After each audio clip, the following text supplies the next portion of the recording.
Bueno, la reforma educacional, la verdad, se ha prestado para todo, para eslogans, como decían los parlamentarios, de uno y de otro lado, y para gestos de este tipo, mostrar unos patines llegando a la moneda. Queremos ir más al fondo, las personas que se sienten directamente afectadas por los cambios que puede haber en la reforma educacional. Es por eso que nos acompaña en el estudio Erika Muñoz. Ella es presidenta de CONFEPA, Confederación de Padres y Apoderados de Colegios Particulares Subvencionados de Chile. Erika, muchas gracias por acompañarnos. Buenas noches a ti, Beatriz, Patricio, gracias por invitarnos. Sí, Erika, hubo una movilización durante el fin de semana en distintas ciudades del país y salieron los padres. La verdad es que no fueron movilizaciones tan masivas como uno podría haber pensado, porque hay una reacción de temor por parte de ustedes. ¿Por qué salieron a la calle? Salimos a la calle en realidad, la información es cierto que se tienen o que la prensa ha dicho, hablan de un número estimado que no es el real. 7 regiones del país salieron a la calle, padres y apoderados, no solamente padres, apoderados, alumnos. Fueron más de 30.000 personas y podemos reunir las 7 regiones, contando en todas las regiones del país. De hecho, la más masiva fue la 5ª región. Yo te mencioné eso porque lo que vi en distintos medios de comunicación eran cifras más acotadas. Sí, pero la prensa escrita en realidad habla de cifras acotadas, pero muestra fotografías con una multitud en las calles. En realidad, lo que a nosotros nos tiene muy contentos como Confederación de Padres y Apoderados, porque hicimos una convocatoria que fue escuchada por los padres y apoderados. Pero mira, lo que a nosotros nos tiene contentos es que las familias quisieron manifestarse y lo hicieron pacíficamente, fueron caminatas familiares y con un resultado en realidad para nosotros bastante positivo. ¿Por qué salimos a la calle? Porque queremos manifestar el desconcierto, en realidad, porque queremos manifestar el temor que tienen los padres y apoderados ante este proyecto de ley que viene a tocar directamente, en realidad, a nuestros hijos, la educación que ellos están recibiendo. Erika, tratando de ir al fondo de ese raciocinio y simplificando el escenario para que la gente lo entienda, supongamos que el costo de la educación mensual de un niño es 100. En la educación con copago o con financiamiento compartido, como la quiera llamar, el padre pone una parte de esos 100 y el Estado pone el resto. Así es el modelo dibujado hasta hoy. Digamos que usted pone 30 o 40 o 50, dependiendo de su posibilidad, y el Estado pone el resto. ¿Por qué? Sí, claro, excepto suponer mala fe de parte de quienes anuncian la reforma del gobierno. Si uno cree en lo que ellos anuncian, ahora el Estado pone los 100. ¿Por qué los apoderados se niegan a que el Estado ponga los 100? ¿Dónde se atropella el derecho de esos apoderados y de esos alumnos?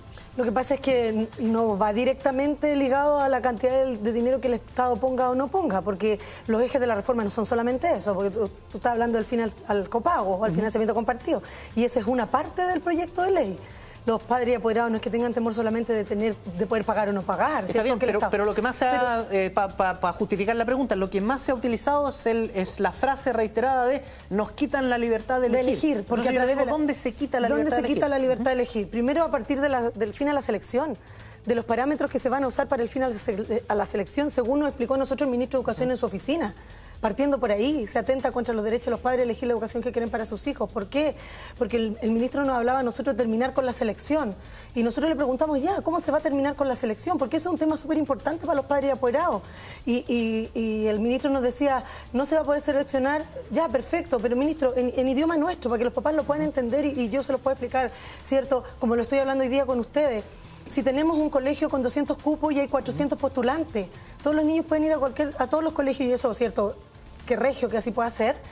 ¿Qué vamos a hacer? ¿Cómo nosotros hoy elegimos y matriculamos a nuestros hijos en los colegios? ¿Cómo lo vamos a hacer? No, de partida a través de una plataforma virtual que tiene que abrir el colegio, y si no a través del departamento provincial. Ya no inscribirnos en el colegio, como lo hacemos hasta ahora, el modelo que hoy día, como tú planteabas, conocemos primero. Y si tenemos una cantidad de alumnos que postulan mayor al cupo que tiene el colegio, no, se van a usar diferentes parámetros, no de selección, nos dijo el ministro, pero diferentes parámetros. La prioridad 1 la tienen los alumnos que tienen hermanos en el establecimiento. O sea, si mi hija es hija única y yo la quiero postular en un establecimiento, yo no tengo esa prioridad. La prioridad 2 la tienen los hijos de los funcionarios. O sea, si los apoderados trabajamos en los establecimientos, ya tampoco tenemos esa posibilidad. Y los cupos que quedan va a ser un sistema aleatorio o tómbola, o el ministro usó la palabra algoritmo en realidad, que era como una ecuación que tenía que poner el colegio, ¿cierto?, supervisado por el departamento provincial. Eso es lo que el ministro nos explicó. Entonces, ¿nosotros estamos haciendo uso de nuestro derecho a matricular a los hijos en el colegio que queremos, o el Estado va a decidir dónde nuestros hijos van bajo ese parámetro de término a la selección? Eso sí es terminar con el derecho de los padres a elegir la educación que quieren para sus hijos. Y lo otro también es el término final lucro, que viene directamente ligado para nosotros, en nuestro idioma, ¿cierto? En el fondo castigar a los alumnos por el colegio en el que nosotros elegimos libremente. Porque el tema del lucro y la ganancia y el abuso, que es un tema entre sostenedor y Estado, viene directamente a tocarnos a nosotros y a nuestros hijos. Porque eso quiere decir que por tener a los niños en los colegios tipificados con la razón social con fines de lucro, nuestros hijos van a dejar de recibir subvención, que es el aporte estatal que se hace. Entonces, sí nosotros sentimos que se está afectando nuestro derecho a elegir, cuando lo que pedimos es que la reforma, porque todos estamos claros que debe haber una reforma en educación en Chile, yo creo que no hay ningún papá, ¿cierto?, ningún ciudadano de este país que no esté claro con que se debe hacer una reforma en educación. Nosotros buscamos que sea más inclusiva, y que los requisitos que se pongan para los sostenedores, emprendedores en educación o como le quieran llamar, tengan que afectarlo directamente a ellos y no que se condicione el recibir la subvención de nuestros hijos por el tipo de colegio donde ellos asisten. Eso es lo que estamos pidiendo solamente. Erika, una reforma de esta naturaleza cambia muchas cosas, no una sola, sino cambia incluso culturalmente cómo un país entiende la educación, que es un poco lo que va a pasar ahora. Cuando ustedes conocen de experiencias internacionales, de países que le han ido dando vuelta al sistema y han podido sumar a todos a una mejor educación. Hay varios ejemplos. Uno de los pilares es que no existe esta cosa extraña de un colegio que es particular, pero que recibe fondos del Estado, como son los particulares subvencionados.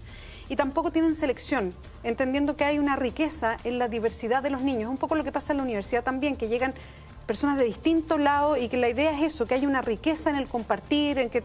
¿Qué responden ustedes a eso, a esas experiencias internacionales que marcan justamente el por qué se quiere aplicar en Chile que no haya selección y que no haya este sistema mixto de particulares subvencionados? A ver, si vamos a hablar en realidad de lo que pueden compartir los niños, como le dices tú, ¿cierto?, a través de la riqueza de las clases sociales diferentes, como le quieran llamar, ¿cierto?, que ha sido como muy popular el dicho, o experiencias de vida. Nosotros nos gustaría que se pudiese poner también en el debate, ¿cierto?, y en la palestra, lo importante de la diversidad que hay al interior de los colegios particulares subvencionados y que se hable de la experiencia al interior de nuestro país también, porque tal como tú dices, muchas son las experiencias traídas de otro país al nuestro, pero en realidad a nosotros nos gustaría que se hablara de los estudios hechos al interior de nuestro país, de la riqueza que existe en estos colegios. ¿Por qué? Porque no se dice, por ejemplo, o las estadísticas no se dan, pero cuando tú conoces el día a día de los colegios y de los apoderados, nosotros que hemos estado en asambleas con apoderados, el 45% de la clase vulnerable de este país, sus hijos estudian en los particulares subvencionados a través de la ley CEP. Y eso a mí me habla de una homogeneidad en la diversidad de las familias que están al interior de los colegios. Es más, yo te puedo poner el ejemplo donde mi hijo estudió. Yo soy una mamá de clase media, que es cierto que yo trabajo y me esfuerzo para que mis hijos tengan oportunidades a través de la educación. Y en el colegio donde estaban mis hijos, estaba el hijo de la tía que hacía el aseo en el colegio, el hijo del tío del kiosco de la esquina que vende los dulces y el hijo del sostenedor, los hijos del sostenedor. Entonces, estamos hablando de una riqueza, ¿cierto?, en la forma en que comparten diferentes realidades familiares al interior de la educación. Entonces, si vamos a hablar en realidad de experiencias traídas del extranjero, sí, pero podamos aplicarla a lo que hoy nuestros hijos tienen al interior de los colegios y dicho sea de paso, o sea, un sistema que independientemente, ¿cierto?, como sea mirado, se permitió en nuestro país y que hoy día no puede simplemente, ¿cierto?, terminar Erika, de la noche a la mañana. Pero es que bajo ese argumento hay enormes experiencias nefastas que se han permitido en nuestro país, pues entonces yo no sé, usted lo plantea como si algo que fue planteado en nuestro país es per se bueno. Y hay cosas que se han planteado y han sido validadas en nuestro país durante mucho tiempo y han tenido que borrarse después porque han sido traumáticamente malas. Yo solo quería hacerle una pregunta respecto de los estudios en nuestro país. Los estudios de Educación 2020, que es una organización que se dedica a este tema, están hechos en nuestro país y desde nuestro país han sacado la conclusión de que este modelo es el modelo que más segrega en todo el mundo. Entonces, yo quiero preguntarle a usted, ahí tiene un estudio hecho en nuestro país y ¿por qué no le parece atendible que eso pudiera variar? ¿Sabes por qué no me parece atendible? O sea, no sé si no atendible. Lo que nosotros pedimos es que se pueda legislar o hacer este proyecto de ley en base a las experiencias reales y no mirada, ¿cierto?, desde los estudios de catedráticos, desde la puerta para adentro, sino de la vivencia de los profesores, de la familia y de los alumnos al interior de los colegios. Eso creo que son estudios tremendamente atendibles al día de hoy. Y lo que tú decías, ¿cierto?, de lo importante de que no se valide lo que no está bien. Por lo tanto, no deberíamos esperar como padres y apoderados, como sociedad, en Chile que a través de la Agencia de Calidad y la Superintendencia de Educación se pudiese regular lo que no está bien hecho y se pudiese, cierto, priorizar lo que se ha hecho bien y que ha dado buenos resultados. Erika, y eso, disculpa, y eso mirado en todo el sistema educacional en Chile. Yo no estoy hablando solamente de los particulares subvencionados, estoy hablando también de la educación pública, porque todos estamos claros que la educación pública en Chile debe tener una mejora sustancial. Deben los colegios, las escuelas públicas, tener una inyección de recursos que mejore la calidad. El problema es que nos provoca a nosotros mucha inquietud, que este proyecto, como está hecho de principio a fin, no habla del fortalecimiento en la educación pública, por ejemplo, que sería una alternativa real para todos los padres y apoderados si tuviera la calidad, ¿cierto?, de la que se está hablando. Erika, pero la situación, por ejemplo, que tú pones como ejemplo de dónde están tus hijos, con la reforma esto va a variar mucho. Lo que pasa es que según la reforma de educación, la que se presentó como proyecto, porque nosotros no decimos reforma, porque todavía no es un proyecto todavía. Es uno de un montón de proyectos. Sí, lógicamente. Entonces nosotros hablamos del proyecto. Tal como está el proyecto hoy sí va a variar mucho. Y no quiero hablar ni de temor, ni como se han dicho, que nosotros atemorizamos, que hacemos campaña del terror, imposible. Somos padres y apoderados, no podemos hacer campaña. No tenemos ni el tiempo, ni los recursos, ni la experiencia. Eso se hace para otros niveles en nuestro país, las campañas. Nosotros sí estamos haciendo el trabajo de informar a nuestros padres a través de entregarles el proyecto de ley, que lo puedan revisar y con el conocimiento y solo causa. para seguir eso, ¿en qué cambiaría? ¿En qué cambiaría? Cambiaría, te vuelvo a repetir, en que lo que se está poniendo en este proyecto de ley, ¿cierto?, como requisito para recibir la subvención de nuestros hijos, es la razón social del colegio, algo que nosotros no tenemos nada que ver, que es un tema de sostenedores. Y según la razón social del colegio, el proyecto de ley dice si van a seguir recibiendo subvención o no. Ese es el término, ¿cierto?, término al lucro o fin a los aportes estatales, ¿cierto?, en colegios con fines de lucro. Y no es que nosotros validemos o no validemos el lucro, lo que nosotros pedimos es que el Estado nos garantice que nuestros hijos van a seguir recibiendo subvención independientemente de la razón social que el colegio tiene, porque eso no es independiente de si lucra o no lucra. Eso tiene que arreglarlo el Estado con los sostenedores, pero que los apoderados podamos tener la tranquilidad de que nuestros hijos van a seguir recibiendo subvención. Erika, muchas gracias por acompañarnos hoy día en Hora 20. No, muchas gracias a ustedes por la invitación. Gracias, Erika. Buenas noches. Buenas noches.